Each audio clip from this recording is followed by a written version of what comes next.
Selamat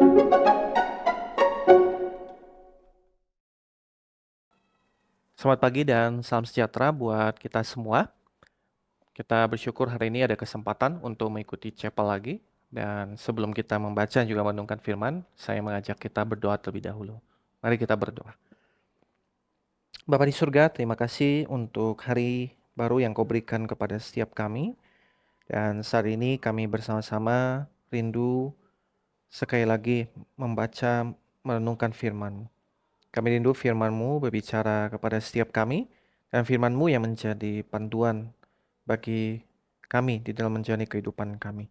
Kami serahkan waktu yang ini ke dalam tangan-Mu. Demi nama Tuhan Yesus kami berdoa. Amin. Mari saya mengajak kita membuka dua bagian Alkitab. Yang pertama dari 1 Korintus pasal 6 ayat 19 sampai ayat 20. 1 Korintus pasal 6 ayat 19 sampai ayat yang ke-20. 1 Korintus pasal 6 ayat 19 sampai ayat 20. Saya akan bacakan. Atau tidak tahukah kamu bahwa tubuh kamu semua adalah bait Roh Kudus yang tinggal di dalam kamu, dan roh yang kamu peroleh dari Allah, bahwa kamu bukan milik kamu sendiri. Sebab kamu telah dibeli dan harganya telah lunas dibayar. Karena itu muliakanlah Allah dengan tubuhmu. Satu bagian lagi dari Roma pasal 12 ayat 1 sampai ayat yang kedua. Roma pasal 12 ayat 1 sampai ayat yang kedua.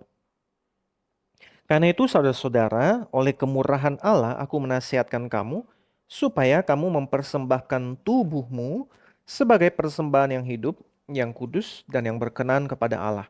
Itulah ibadahmu yang sejati.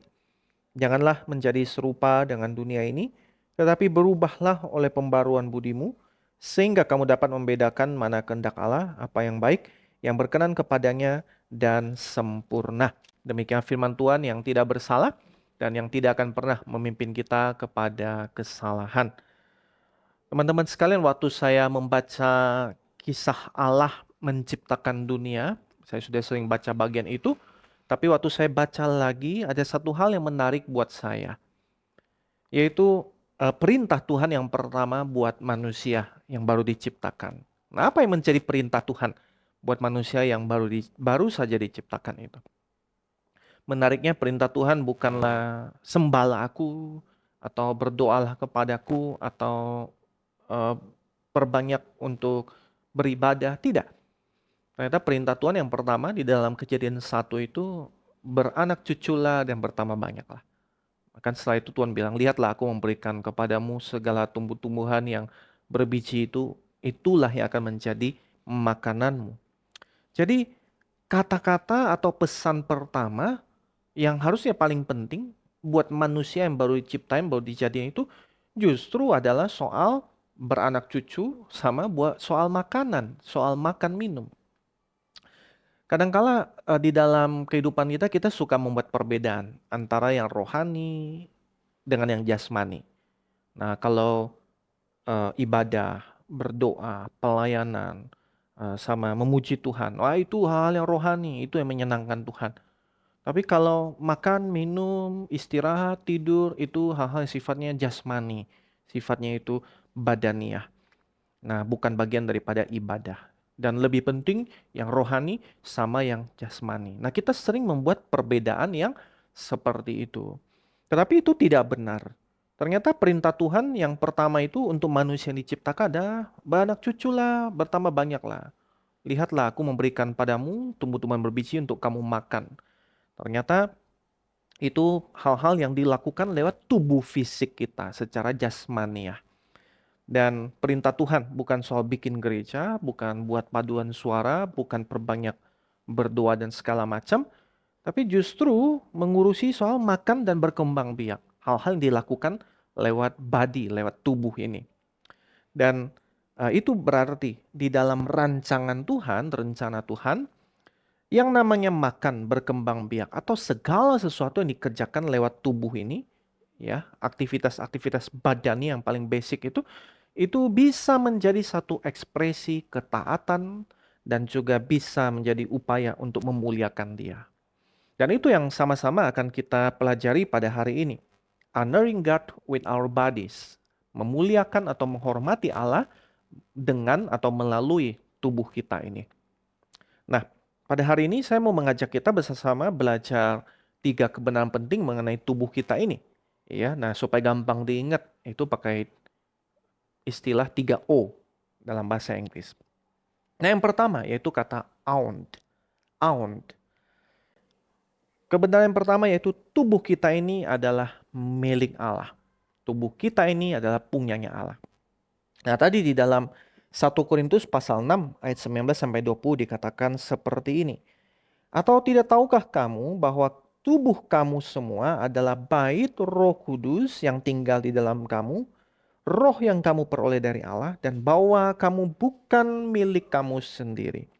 Sebab kamu telah dibeli dan harganya telah lunas dibayar. Karena itu muliakanlah Allah dengan tubuhmu. Di situ ada muncul istilah bait. Nah, bait atau temple atau rumah, ya, itu ada tempat spesial yang di dalamnya itu Allah hadir dan berdiam. Nah, di dalam Alkitab kita Perjanjian Lama, di situ umat Allah itu membuat bait Allah. Mereka tahu ini adalah tempat Allah hadir, ini tempat Allah berdiam, dan ini jadi simbol hadirnya Allah, ya, the simbol dari the presence of God di tengah umatnya. Nah, sekarang di dalam 1 Korintus yang tadi kita baca, ternyata dikatakan tubuhmu adalah bait Roh Kudus. Nah, kalau kita percaya kepada Tuhan Yesus, ya artinya Roh Kudus tinggal di dalam setiap kita. Ya, jadi tubuh kita ini adalah bait Allah. Tubuh kita ini adalah rumah Allah, bukan tempat sampah. Nah, dikatakan di sana kamu bukan milik kamu sendiri. You are not your own. Kamu telah dibeli bukan dengan uang, bukan dengan emas perak, bukan dengan Bitcoin, ya, tetapi dengan darah Tuhan Yesus yang Dia kucurkan di atas kayu salib. Dan itu berarti tubuh ini nggak bisa kita pakai sesuka hati kita. Ya, suka-suka saya dong, enggak. Karena tubuh ini adalah bait Allah dan perlu dipakai sesuai dengan maunya Allah.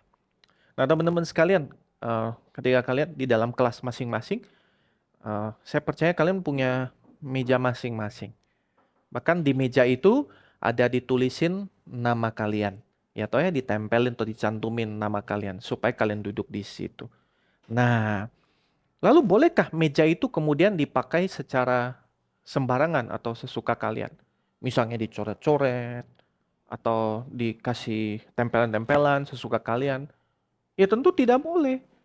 Ya, because it's not your property, ya, it's school property. Itu bukan milik kalian, tetapi itu miliknya sekolah yang dipinjamkan buat kalian supaya kalian boleh pakai sesuai dengan maunya sekolah. Nah, meskipun ada dicantumin nama di situ, tetapi itu bukan berarti miliknya kalian. Yang boleh kalian lakukan sesuka kalian. Harus dipakai, dirawat sebaik mungkin dengan bertanggung jawab. Nah, sama seperti itu, tubuh kita ini, ya, ini adalah miliknya Tuhan. Ya, dan Tuhan pinjemin buat kita. Tuhan kasih ke kita supaya kita rawat dan kita pakai tubuh ini sesuai dengan maunya Dia. Nah, itu yang pertama. O yang pertama yaitu owned. Nah, O yang kedua yaitu offered. Tubuh kita ini dipersembahkan atau diberikan untuk Allah. Di dalam Roma pasal 12 dikatakan di sana, karena itu saudara-saudara, oleh kemurahan Allah aku menasihatkan kamu, supaya kamu mempersembahkan tubuhmu sebagai persembahan yang hidup, yang kudus, dan yang berkenan kepada Allah. Itulah ibadahmu yang sejati. Nah, perhatikan ya, di sana dibilang bahwa persembahkanlah tubuhmu. Hari ini kalau kita dengar kata persembahan, yang langsung kebayang adalah kasih uang ataupun di persembahan, kolekte yang dilakukan entah di chapel atau di gereja. Nah, tetapi kata persembahan yang Paulus pakai di sini, nah ini balik lagi. Ya, di dalam backgroundnya itu adalah bait Allah. Ya, orang-orang yang datang ke bait Allah. Temple. Di dalam perjanjian lama, orang-orang kalau datang ke bait Allah, mereka akan bawa persembahan. Persembahan apa? Persembahan kurban. Nah, mereka akan bawa kambing, domba, sapi, burung merpati, ya, dan binatang-binatang itu akan disembelih dan dikasih sebagai persembahan, sebagai kurban itu. Nah, kurban diberikan buat Allah untuk menunjukkan rasa syukur, rasa terima kasih kepada Allah. Tetapi Tuhan Yesus telah memberikan kurban yang paling puncak dan yang paling sejati itu, ya, the true sacrifice gitu. Yaitu dia memberikan dirinya sendiri ketika dia mati di atas kayu salib. Jadi tidak butuh lagi persembahan kambing, domba, sapi, merpati dan segala macam tadi. Nah, sebagai gantinya yang kita persembahkan sebagai kurban yaitu diri kita. Diri kita, tubuh kita ini. Nah, perhatikan di dalam Roma tadi dibilang persembahan yang hidup. Living sacrifice atau kurban yang hidup. Nah, yang namanya kurban di mana-mana itu dipotong, keluar darah, mati, baru dibakar. Tapi di sini dibilang persembahkanlah tubuhmu sebagai persembahan yang hidup. Nah, artinya ya, meskipun kita hari ini bergerak, bernafas, darah mengalir dalam nadi kita, jantung kita berdetak, tetapi ingat, semua dirimu itu adalah persembahan, kurban untuk Tuhan. Jadi dikatakan di sana bahwa diri kita persembahkan kepada Tuhan sebagai ibadah kita yang sejati. Nah, jadi ibadah bukanlah perkara menyanyi, memuji Tuhan seminggu sekali di gereja, tidak. Ya, ibadah adalah mempersembahkan seluruh diri kita, seluruh tubuh kita, ya, the whole self untuk Allah. Setiap hari, artinya 1 kali 24 jam, 7 hari seminggu. Bukan cuma hari Minggu 2 jam, enggak. Tetapi dari Senin sampai Minggu sepanjang hari.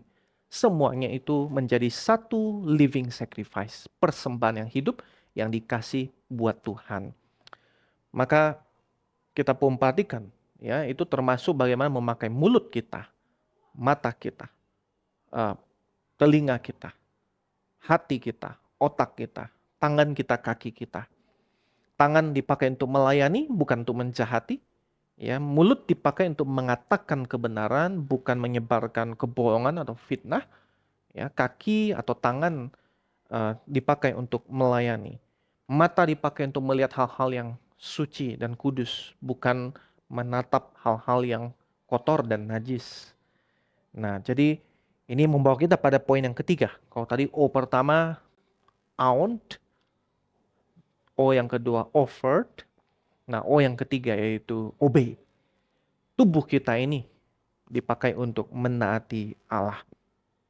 Tubuh kita ini milik Tuhan. Dipersembahkan untuk Tuhan dan diarahkan kepada hal-hal yang suci dan yang murni. Di dalam Roma pasal 12 ayat 2, dikatakan di sana, janganlah menjadi serupa dengan dunia ini. Tetapi berubahlah oleh pembaruan budimu, sehingga kamu dapat membedakan manakah kehendak Allah.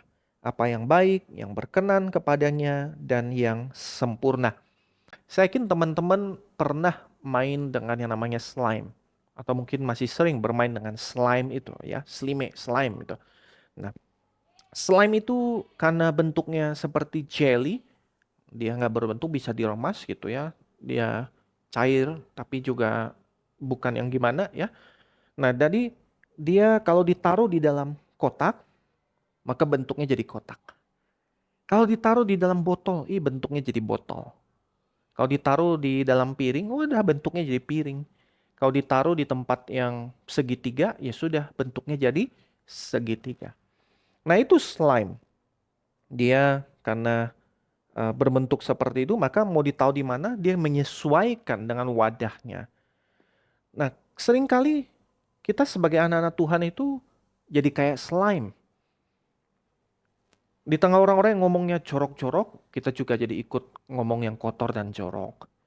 Di tengah orang-orang yang nonton porno, kita jadi diikutan nonton yang porno. Di tengah orang-orang yang nyolong mencuri gitu, kita juga ikut-ikutan mencuri gitu.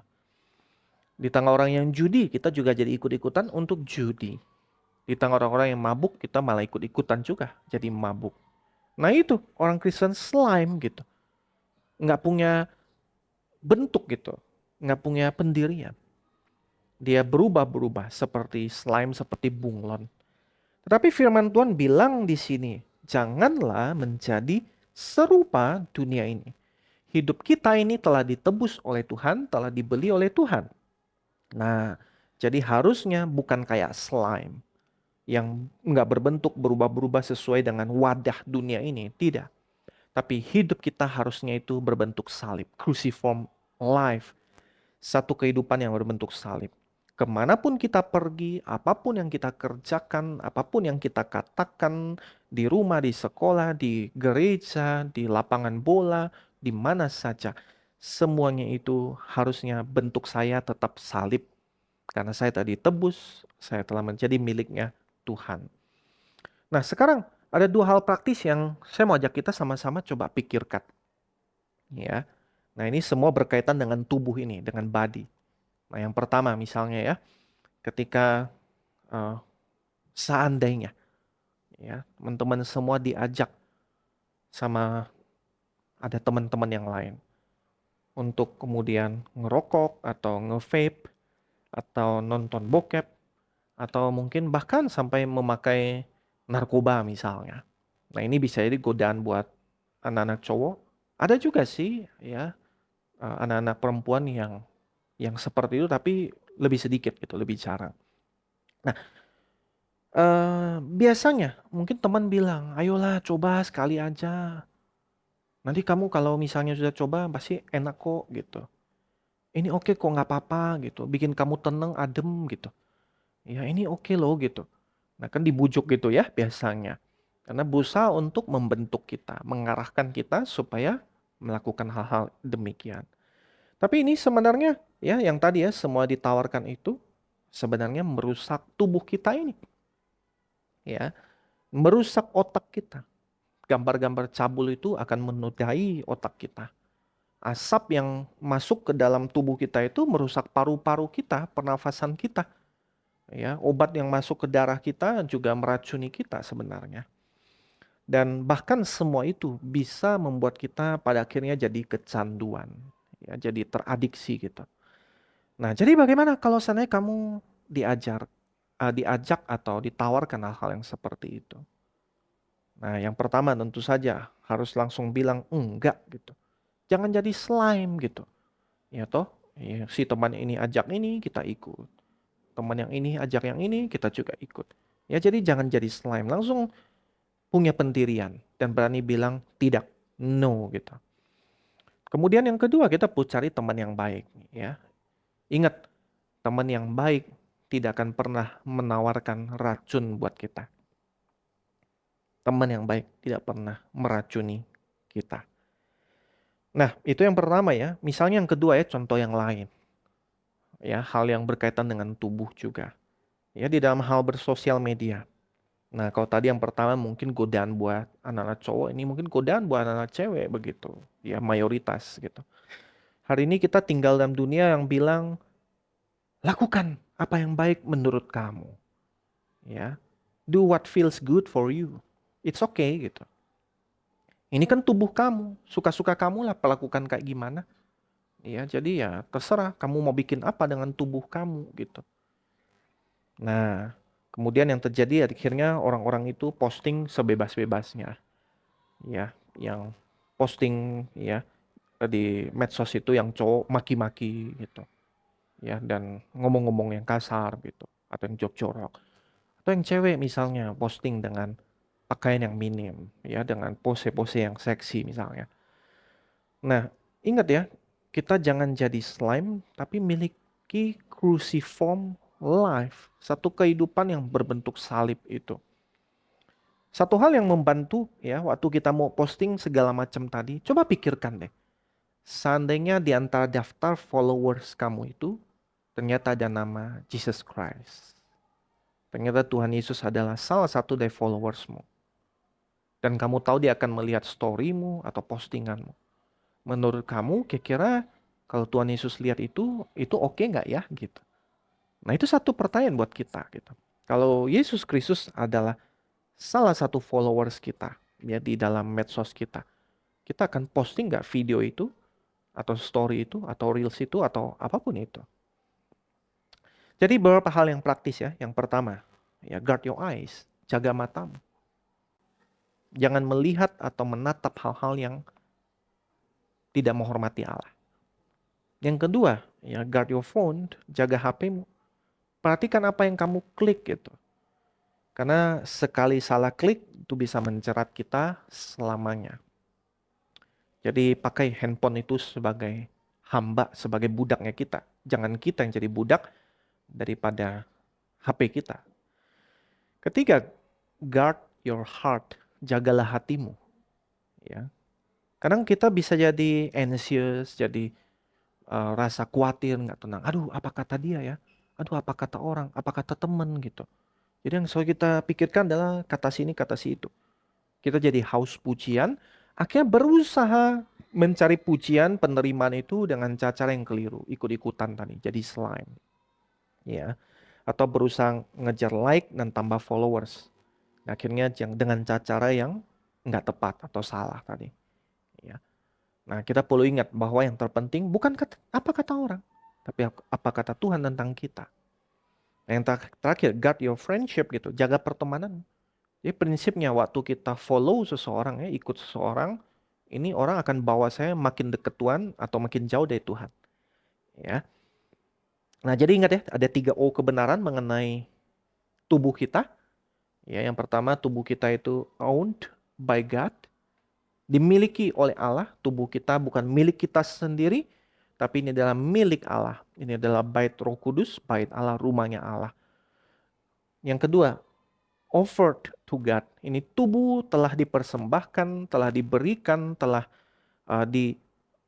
diperlakukan sebagai kurban untuk Allah. Dan yang ketiga, yaitu tubuh ini untuk obey God, untuk menaati Allah. Dan teman-teman sekalian, mungkin hari ini setelah mendengar pesan ini, kamu kemudian berpikir, menyadari bahwa selama ini, wah, saya ternyata belum memuliakan Allah dengan tubuh saya. Saya ternyata sering melihat atau menonton hal-hal yang gak pantas. Oh, saya sering mengatakan atau melakukan hal-hal yang gak baik. Tetapi satu pesan dari saya adalah dengarkanlah ini. Tuhan Yesus, dia datang bukan untuk mencari orang-orang yang perfect, orang-orang yang sempurna, orang-orang yang tanpa cacat celah. Tapi dia mencari orang-orang yang kotor, orang-orang yang najis, orang-orang yang berdosa, orang-orang yang gagal seperti kita. Dan Tuhan Yesus, dia di dalam hidupnya sempurna. Dia memakai tubuhnya itu dengan sempurna, tidak pernah berdosa dengan tubuh dia. Tetapi ternyata Tuhan Yesus menyerahkan tubuhnya untuk kemudian disiksa, dipaku, disalib, tubuh yang tanpa dosa itu. Dan itu semua dilakukan oleh Tuhan Yesus untuk menggantikan kita semua. Orang-orang yang telah memakai tubuh kita secara salah dan berdosa. Dan Tuhan Yesus melakukan itu supaya kita bisa diampuni, dibersihkan, diperbaharui. Supaya tubuh kita ini tidak lagi menjadi tempat sampah, tetapi menjadi bait Allah. Tempat di mana Allah tinggal dan berdiam. Jadi teman-teman sekalian, marilah kita datang kepada Tuhan lagi dan lagi. Kita datang dengan tubuh kita yang rusak ini dan minta agar Dia mengampuni, memenuhi, mengubahkan kita. Ingat firman Tuhan, kamu bukan milikmu sendiri. You are not your own. Kamu telah dibeli dan harganya telah lunas dibayar. Karena itu muliakanlah Allah dengan tubuhmu. Persembahkanlah tubuhmu sebagai persembahan yang hidup, yang kudus, dan yang berkenan kepada Allah. Itulah ibadahmu yang sejati. Mari kita berdoa. Tuhan, terima kasih Engkau telah memberikan dan mempercayakan tubuh ini kepada kami. Kami tahu bahwa tubuh ini bukan milik kami. Tubuh ini adalah milik-Mu. Karena itu tolonglah kami untuk menghormati, memuliakan Engkau lewat apa yang kami lihat dengan mata kami, apa yang kami ucapkan dengan mulut kami, apa yang kami lakukan dengan tangan kami, apa yang kami pikirkan dengan otak kami. Kiranya tubuh kami ini sungguh-sungguh menjadi bait, menjadi rumah di mana Engkau tinggal dan berdiam, menjadi tempat di mana Engkau dimuliakan. Dengarlah doa kami, di dalam nama Tuhan Yesus kami berdoa. Amin.